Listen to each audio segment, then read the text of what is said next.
Matthew chapter 22, verses 34 through 40, primarily dealing with verse 37. And so as you're turning there, I want to thank everyone for the prayers for our family. Our son James is here this morning with us. Everything went well.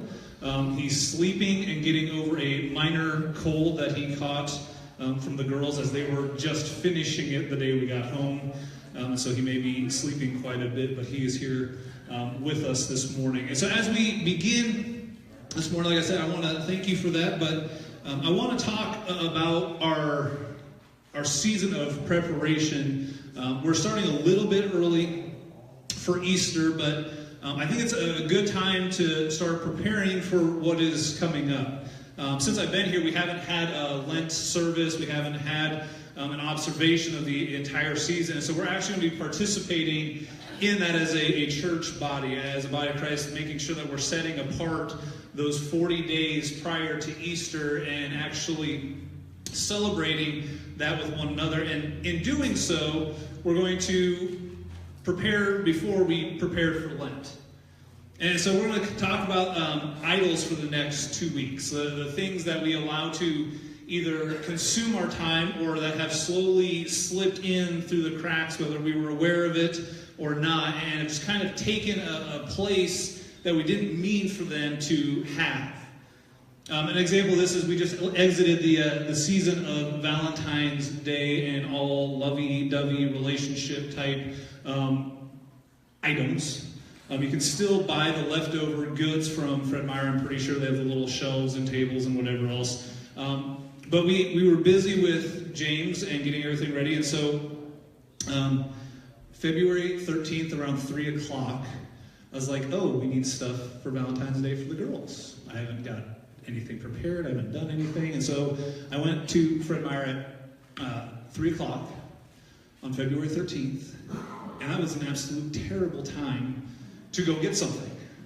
It was busy. I mean, not only the flower section, but I mean, you couldn't go up and down the aisles without bumping into somebody. And so I kind of waited last minute-ish.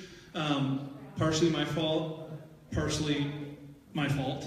And so I went, we got roses for the girls. We got a small box of chocolates. They have a small stuffed animal. And so we hid that, and while they were sleeping, I had set it up on the table. I made it look nice and neat and pretty, and they each got a flower that's still at home that they won't allow us to throw away or put with the other flowers because it's their flower and it's special. And they have the little stuffed animals and Secret Life of Pets. I don't know if you've seen the movie, but they have a little dog from the Secret Life of Pets that they sleep with, that they carry with them. They take it throughout the house and it doesn't leave their side. And so they're excited and they like these things a lot. And normally I'm not awake that well in the morning, but because we're getting on a new schedule with James and I'd already had a cup of coffee or 3, I was actually awake enough to remember and see their expression on their face, and the excitement that they had to wake up knowing there was something there for them was a really awesome kind of feeling, a yay moment. But like most things, it was kind of a hollow happiness. That it was this happiness that while it was really exciting and amazing for that time being, it really didn't last that long. That as soon as that happiness was done and as soon as that was over, you kind of immediately have to go on to finding the next thing to fulfill that same happiness. And as you look at it, and if you have dealt with people with rehab or drug addictions, it always escalates.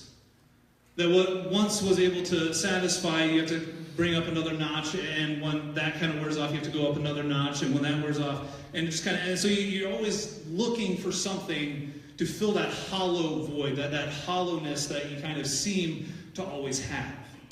And this is where these idols and these things creep into our lives, and I'm not sure if you can relate to this or if you understand kind of where I'm coming from. Hopefully you do, but this is where this part in Matthew is going to come in. Is because the void and the thing that we may feel in trying to search for worldly things and earthly possessions or earthly relationships, they'll always fall short. And so if you would turn with me to Matthew 22, if you haven't already, we're going to start in verse 37.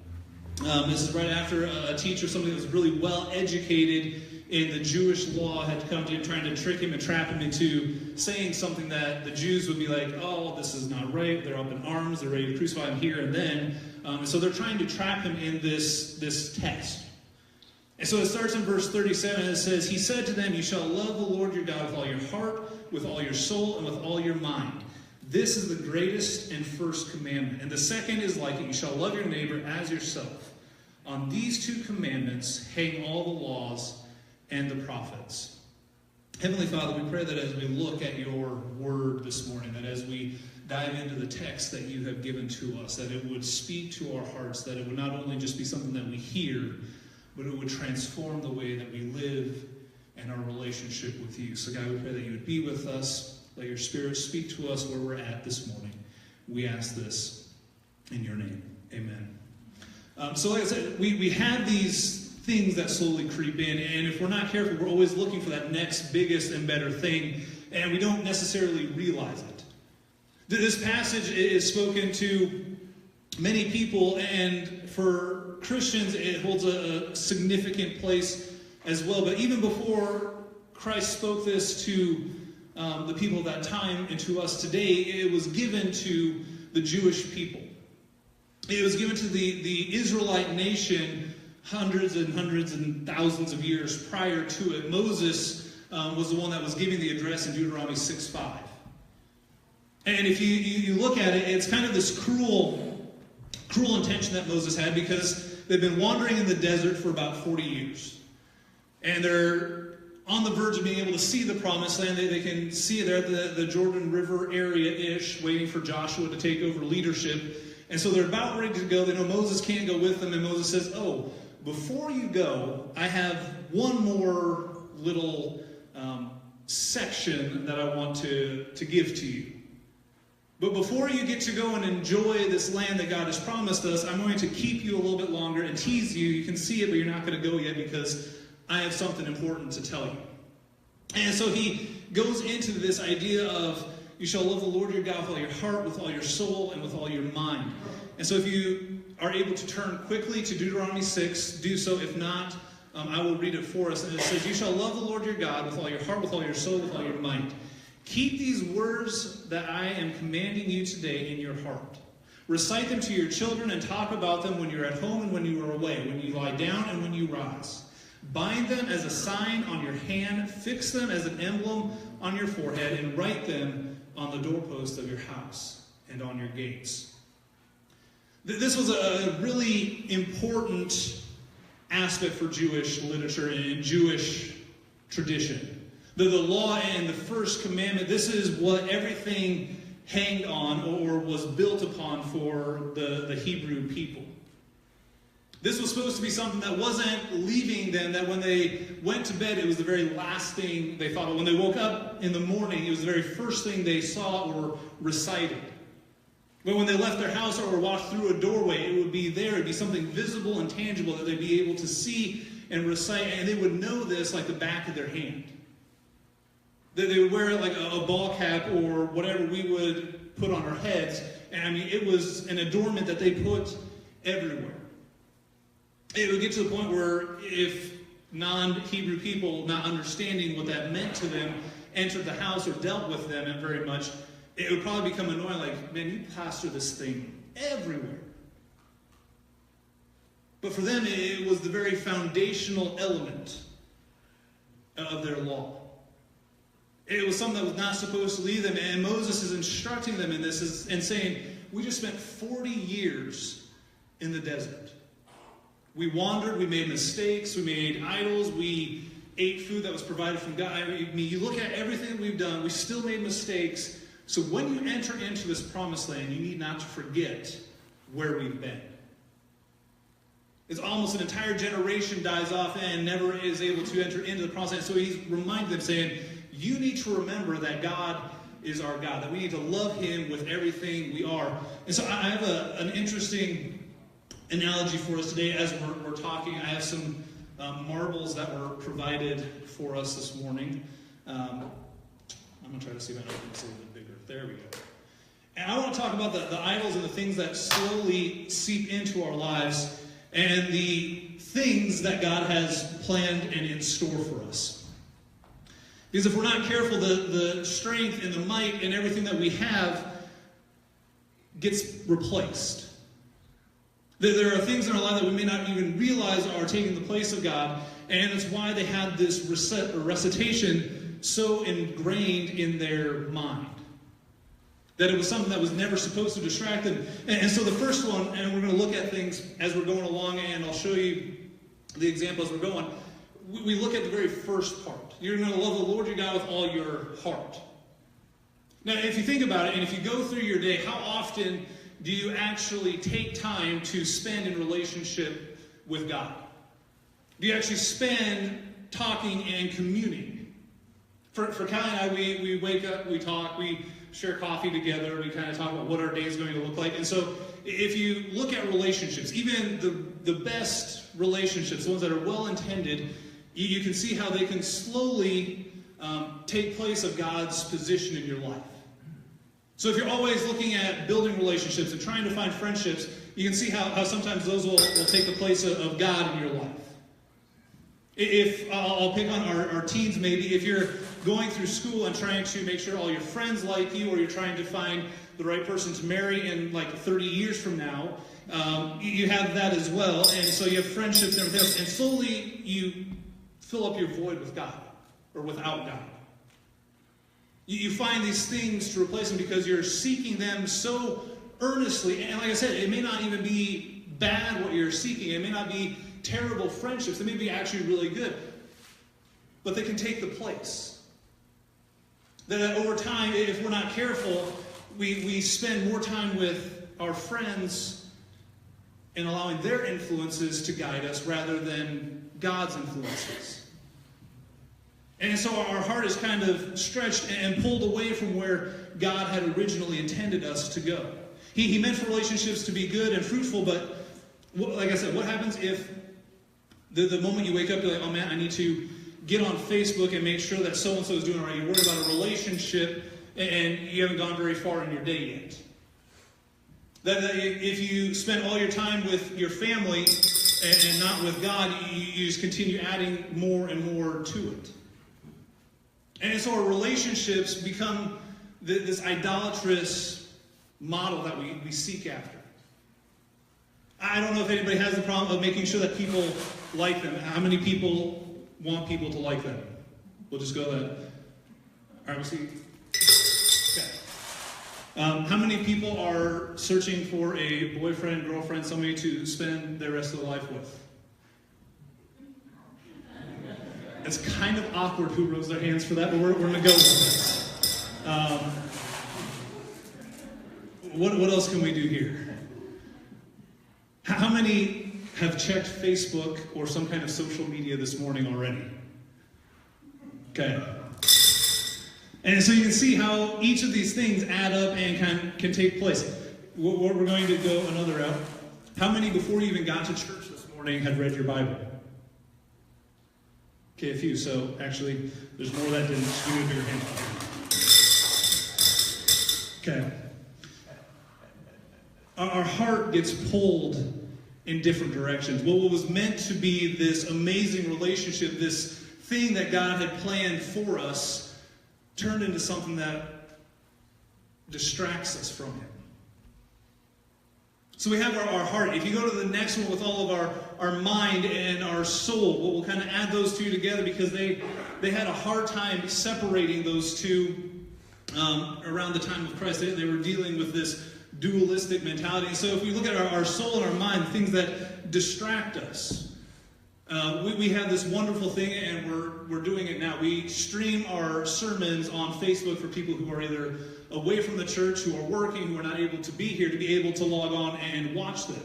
And so we have Facebook. I preach from an iPad. We have a projector that puts our images and everything up here. How many people have a computer at home that they check, or smartphone or something? I mean, it's kind of crept in, things that can distract us and preoccupy our mind with different items. If you go to, and I haven't done this recently, but I know where it's at, On iPhones, they have this wonderful ability to see where your battery is going. It's like, man, my battery is draining really quickly. What is going on that's draining my battery? And for me, if you look at it, like 47% of the time, it's probably a game-related issue that my battery is being consumed by a game-like app. I don't play Words with Friends. I know that that's somebody's. Mine are more strategy. Well, mine don't take that much thought. We'll put it that way. They're easier games to play. But I know for some, like if you look at it, Facebook would be in the 60 to 75%, whatever. Snapchat, Instagram. I mean, you can name the different things that we try to preoccupy our minds with that slowly have crept in and taken the place. And if you look at your Bible app, and I'm not saying that you use the Bible app, maybe use the hard copy, which is wonderful. It removes distractions, I think. But if you look at the time that you spend either on Facebook as compared to your relationship with God and where you're renewing your mind and strengthening that relationship, we again can see how Facebook and Instagram and Twitter, just regular surfing the web, video games, what else? TV. How many people watch TV? We'll go with that. Good one. Okay, so our mind gets preoccupied with different items and aspects in our lives.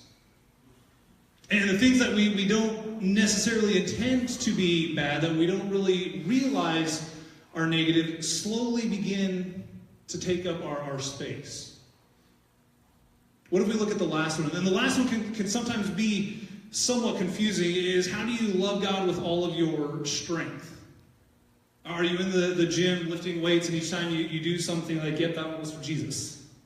I don't think of it in that way, but how many times do we make the excuse, well, I had a really long day at work, or James woke up more than he normally does last night, and it took longer to put him to sleep, and I'm just tired, and I'll read my Bible later, or I'll go to small group another week, or I just can't make it to church this morning. And we make these excuses because of our physical weaknesses.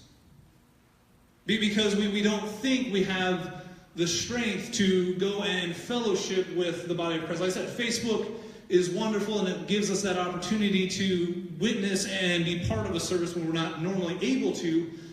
But when that takes the place of actual fellowship with the body of Christ, but when that takes the place of the church, which isn't a building, it is a group of people coming together to fulfill what God has called us to, then that becomes an idol. I'd rather conserve my energy than actually get out and go. I really don't have the energy or the strength to continue doing it because my job this week just was so demanding and so tiring.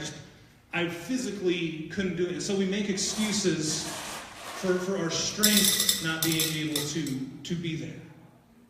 We can go back to the relationship aspect. I spent so much time investing into this relationship here on earth that I'm just kind of drained emotionally, and I just don't have it in me to deal with people anymore.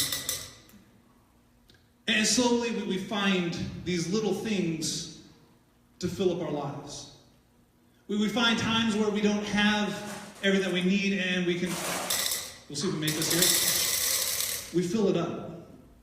And so I want to look at what's left for God now.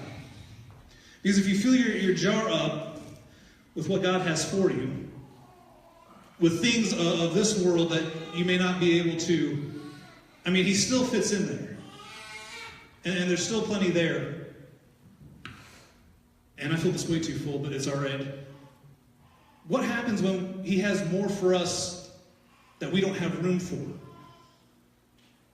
You see, we have all of the marbles and everything else taking up spaces in our lives that when God tries to pour more in us, there isn't room.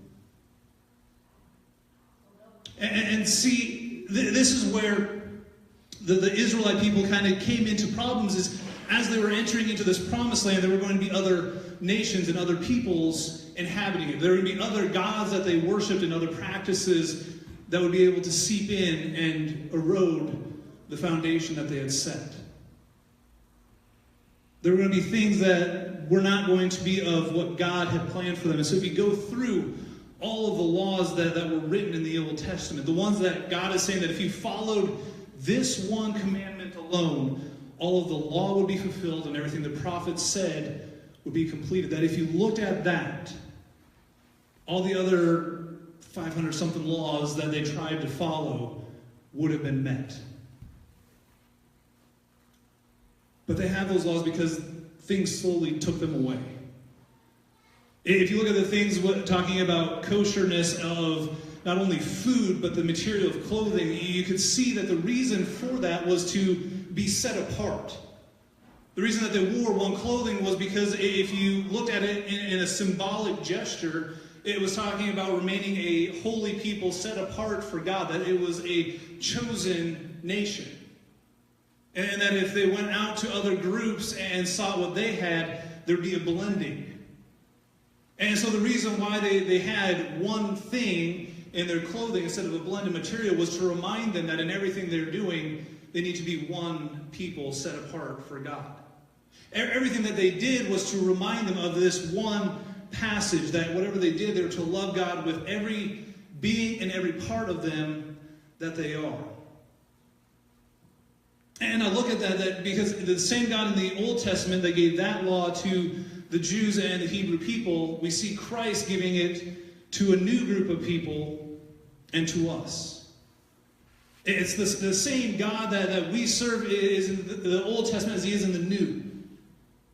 And the same law that Christ is giving here, the greatest commandment, is to love your God first and foremost, with every part of every aspect of every being you have.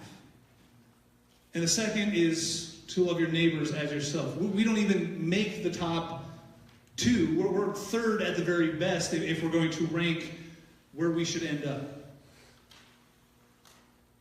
And so if you look at your jar and how much you have, yeah, things can overflow, but you don't have that much to draw from. Because you spent so much time investing in things that matter, but not matter as much as God. You see, I mentioned that void earlier, and I mentioned time frames for a specific reason. It is a lot of times February 13th comes and you scramble to do something that makes you feel happy, makes you feel good about yourself, only to find a short time later that it leaves you kind of feeling empty. What would happen if we didn't do that with God, but we actually went to him first and foremost? What would our relationships look like if we woke up in the morning spending time with him? Before we spent time with anybody else, before we even looked at our Facebook, our phone, what would happen if we took what the Israelite nation had, and when you rose in the morning, the first thing we did was spend time with God? And deepening that relationship and preparing our heart before we went to our neighbor and invested in them. When you leave your house, and like I said, the whole doorpost thing is just kind of this amazing idea to me, because no matter where you're going, if you're leaving, if you're coming in, if you're going out, if you're going to your bedroom or your living room, or they had this inscribed on every doorpost so that as they would go through, they would see that and it would be a reminder to them. So they woke up in the morning and they spent time with God, they prayed, and they're leaving their bedroom to go make food, and they see it on their doorpost, and it's like, oh yeah, with everything I am, I need to be making sure that I am showing love to God first and foremost. And they get to their kitchen, they're doing something, and they look down at the wrist because they're flipping eggs or something, and on the wrist they're like, oh yeah, I need to love God as I'm making these eggs and reminding myself of him continually. Then when they go to the mirror and are fixing their hair, they have something that they're wearing or that they put on that will say, you need to love God first and foremost. And all the time that they're going through these doorways, they're seeing it. And so it is this continual reminder that you are to love God first and foremost. And if you do that, we're going to dump this out now. It's going to be loud probably. If you're spending so much time reading that and thinking about that, how much time do you have to grab marbles and put them in of something else? If you go through a doorway and you're like, oh yeah, I need to remember to love God. And you look down at your hand while you're doing something else, oh yeah, I need to love God. And I woke up in the morning and I need to love God. And I go to bed at night and I need to remember to love God. And you just continue to do this pattern over and over and over. I mean, significantly a different amount is taken there. So what happens when that becomes our model? What happens to those relationships that we tried to pour in and those friendships that we tried to make either in school or out of work or just in general passing? What happens when our key focus is on loving God instead of loving stuff? Well, what happens to those when our first operation, our first thought is, am I loving God with every being that I am? Coming to church or spending time in the Bible no longer is this chore where you have to, like Pastor Vince said last week, it's not a check mark on your Bible app saying, yep, I did my reading today, I'm good. It becomes something that, man, I miss not reading my Bible, and I long to read my Bible, and I need to go to church. I don't have to go to church. I want to be there. I want to be with other believers and the people that know God and love God in the same way I do. And you have this excitement that is no longer this boring and drudging relationship. It turns into this active and live relationship that you don't have that hollow feeling leaving. Because you know you're going to enter back into it, and that God who said what he's going to do and bless you before repeats that over and over and over. That he has a plan for us and a future for us, and he wants the very best, but we allow stuff to take our place. Like I said, our family isn't necessarily a bad thing, but what happens when family and relationships take place, or our job takes precedence? Well, if I just work a few more hours here, then I'll be able to do this later on, but it may mean I don't quite get as much time spent with God as I need to, and I may not be able to make it to this, because when those things slowly creep in and we let them, like I said, whether we realize it or not, it's taking up that room that God has something planned for us. That relationship that he had and that he desired with us was filled with an empty void. And as badly as we may wish to remove that marble, it's kind of there until we allow him to take it away from us and transform us, and we no longer desire those things. I go back and we'll look at a few different analogies from my life. I thought that I needed a wife badly. I had spent many years going to school, interning, just doing a few things, and it was time to actually get a job in ministry. So I'd go and interview at these different places. And that relationship would turn into, well, you have all the qualifications we would like to see, but you're not married, and we're really looking for somebody who's married, because if you're dealing with teens, we've seen how that goes. If a single guy is left with teens, it just doesn't, we're looking for somebody that's married. I had 9 interviews that kind of ended that same way. Well, you're not married, sorry, you have everything else, we're not interested. And so I looked at overseas and tried to figure out, well, maybe if that's not where I need to go, I need to look at other options. And when that didn't work, I was like, okay, I need to refocus on this relationship aspect again, and I was focusing on the wrong relationship. And instead of trying to find a wife, I needed to spend more time with God. And I'm not saying that God has somebody picked out, because there's only 2 times in the Bible where it says that God planned and told somebody to take a wife. And that was Hosea, which I don't know that we'd really want Hosea's situation if God said to go marry that person, and Joseph, who was already betrothed to Mary, but reaffirmed that commitment. So I'm not saying that God has somebody planned, but I'm saying if you focus on the right relationship, when the time comes, you will have the relationship with God in place to know. That there won't be any doubt, there won't be any question, that it will just fit. I was so focused on getting a job as a youth pastor in 9 different churches that it took away my time from studying and actually attending church. When Kylie and I first started dating, we went to a church, and I struggled with it.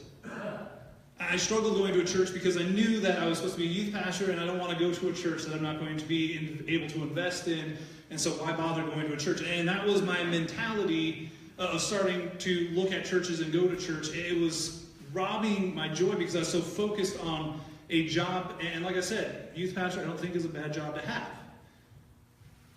But it became my sole focus. It wasn't in ministry, it wasn't in bringing people to Christ, it was I need to get a job. So why should I invest in a church where I'm not going to have a job? And so it took a re-shifting focus to align what God needed me to be able to see and prepare for me so that when the job presented itself, I understood and could hear God saying, this is where I have you for this season. We look at the things that we allow to distract us. As I said, my phone would probably tell you that I spend more time on games than I need to. And it's something that I've been slowly weaning out and getting rid of as I see them becoming more of a priority. But how much time do we spend on Facebook and other items? Games, social media, TV, news, weather, whatever it may be, that we could be doing with God. One of the cool ministries that we're doing recently is our ministry with disc golf. We have it in here, and I've talked to a few people about it, even this morning. And it is absolutely fantastic. We have new people coming in that normally probably wouldn't start coming to a church. It's been a blessing to make those connections and those relationships.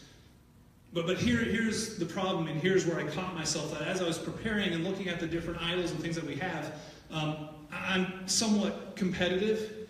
And my mentality is that of like Ricky Bobby, if you're not first, you're last, which isn't true. They're in between places, but that's how I was raised, and that was my mentality, that you do whatever you're going to do 120% so that you are the best at it. I was that way with ping pong and darts, and I mean, I'd spend hours and hours training for something I was never going to use long term. And so I look at disc golf. And as fun as it is and as great of an opportunity it is to be able to witness to people, I find myself practicing. Like I'll find time to go to my backyard or get a basket out and just be able to just sit there and practice. And I realize that I don't actually do that same practice frequently enough with God. That in those moments where I could as easily pull out my Bible and read and study and spend time in prayer with Him, I'm choosing to fill it with other things. Like I said, the disc golf ministry we have is awesome and it's great and we're reaching out to people. But where is your perspective? Where are you spending that time and why are you doing it? Is it becoming a marble in your glass, filling up a space that God had for you? Or are you using it to further what God is calling you to because He's already poured it in there for you to be able to give it out? You see, we all have these idols and these things that we need to examine. And we may have this time as we prepare for Lent, and like I said, we're starting early. Because when we get there, I want to be able to hit the ground running, seeking God out full-heartedly. But there are things in our lives that I think we need to examine and possibly seek forgiveness, but transformation from God. That if there are things that are blocking us and keeping us from experiencing what God has for us to the full extent, we need to spend time seeking His power to remove those from our lives. It's easy to try to reach in and try to do it ourselves, but from what I've experienced and heard from others, when we do it, it's easy for us to put it back again. That when we try to remove stuff on our own power, it finds that way to creep back in. And so, as we close, I want this to be a time of reflection and prayer, and possibly us seeking out God's will for our lives, saying, God, are there things that are keeping me from you? Are there relationships that I have allowed to become unhealthy that I need you to transform so that you become first? Are there things in my job or in my area that just drain me so much to the point where I have nothing else to give to you that I need you to reshift my focus so that I focus on you first and foremost? Are there technology and things that we enjoy that at one point may be very beneficial but now have taken the place of spending time with you? That my mind is so preoccupied on other things that I forget to spend that time with you. And so I want this to be a time as we close of examining our lives and examining where we're at, so that as we enter into, like I said, this Lent season, as we enter into this time of preparing our hearts and our minds and our spirits for what God is going to do in us, that we can enter fully prepared and expectant for God to do something powerful and amazing that we're not able to comprehend outside of God did this, not me. So if you would go ahead and stand with me as we close in prayer. Heavenly Father, God, we pray that as we hear from your word this morning, that as you speak to our spirits, that we have allowed you to commune with us. Lord, we invite your Holy Spirit to search us, to convict us, and to remove those things from our lives that are keeping us from you.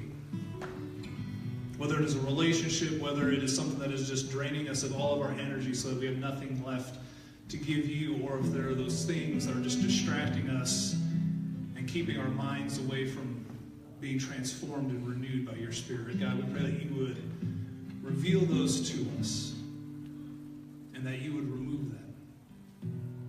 And that by the power of your Son and the Holy Spirit working in and through us, we would be made new in you. That we would no longer desire the things of this world, but we would desire the things of your heart. So, Father, remove the idols from us. Let us see you clearly. Let it be something that would be right on the doorpost of our heart, of our mind, that we don't enter into a room or leave it. We do not wake or go to bed without thinking of the love that you have for us and the love we are supposed to, in turn, return and worship you with. So, Father, I pray that you would speak to us now.